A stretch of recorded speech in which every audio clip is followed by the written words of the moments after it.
Hi guys, welcome back to another video.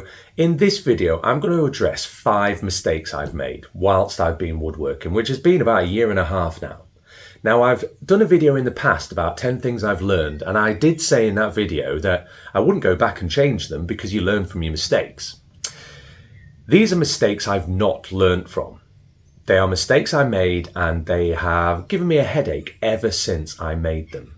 So I want to share with you 5 things you can avoid, should avoid, if you're thinking about getting into woodworking. Let's go. Mistake number 1, buying tools you don't need or buying them on impulse or thinking, oh, I'll find a use for that. My DeWalt saw, for example. I bought this because I thought maybe you can do a better job with this and it's got more utility. Buy a track saw.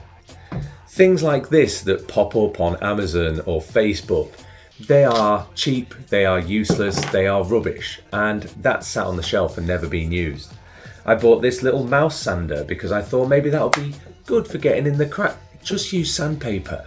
Then I saw a video on people using dies and angle grinders to carve wood. I'm not at that level yet.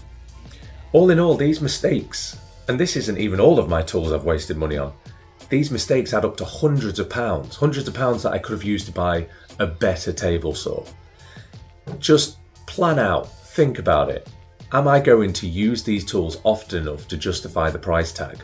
Because if the answer is no, then save your money. Buy more wood, build more projects, sell more things, get more money, profit.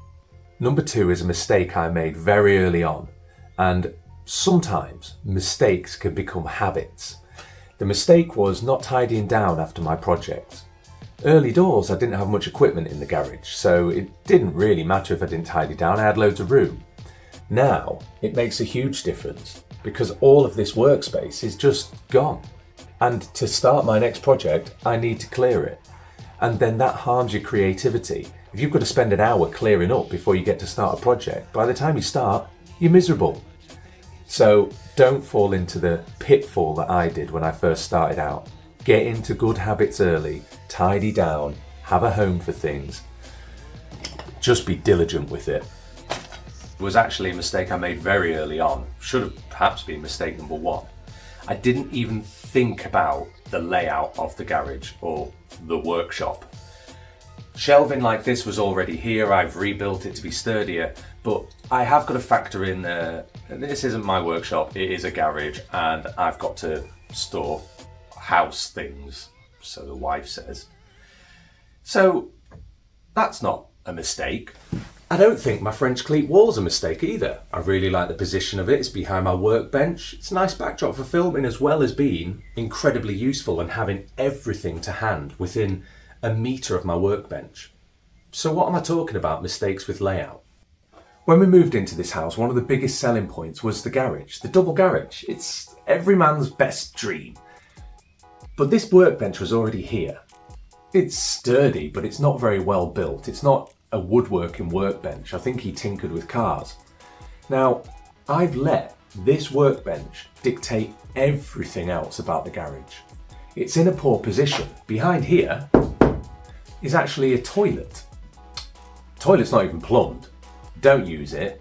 And if I'd have had a bit more foresight, then I'd have taken the toilet out. This whole wall here can move back about 2 foot and still allow me to get into the garage. Now, that would mean that this workbench would be set back about there, giving me so much more room. But I didn't make these decisions early on, and what I've ended up doing is tagging things like the miter saw onto it. I've dumped all my storage stuff under there. I've changed the background here, the wall. And what I've done is I've boxed myself in. So now moving the bench and taking down this plywood wall is a big job. If I'd have made a good choice and planned my layout at the start of this workshop conversion, that would have been a half-hour job. But I didn't. So now it's going to be a half-day job. Plan your layouts for whatever purposes you're going to need. If you are going to have miter saw stations, then make sure that you've got bench space on either side. I haven't got any bench space on that side, so long pieces just fall off. Think about what you're going to be doing, what you need your workshop to look like. and then plan the layout before you rush into anything. I wish I had. Number 4, invest in good lighting as early as you possibly can. If you're anything like me and woodworking is a bit of a hobby and you're not making money from it as such, then you need to invest in certain things, and stuff like lighting, as strange as it sounds, can make a huge difference. I've got really poor lighting in the garage. I've got one incredible light up here. It is monstrous, but the rest of the garage does not have lighting other than a fluorescent tube, which sometimes works, sometimes doesn't. Now, it's going to be an annoying investment because you're probably going to have to spend £200–300 on lighting when you first start out, but it makes such a huge difference. Let me show you.